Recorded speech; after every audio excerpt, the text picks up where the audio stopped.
मेहंदी के गाछ तर पाप रोबे मम्मी गे मैं इतना सुंदर धिया देली तैयो दम दारू सुलगे मैं नवलख तिलक देली तैयो दम दारू सुलगे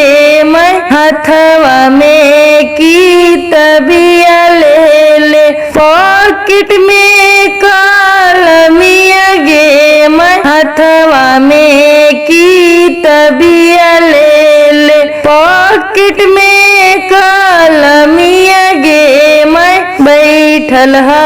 सुंदर दुल्हा नाही बूझल चरिया गे मैं बैठल हा सुंदर दुल्हा नाही बूझल चरिया गे मैं बैठल हा सुंदर दुल्हा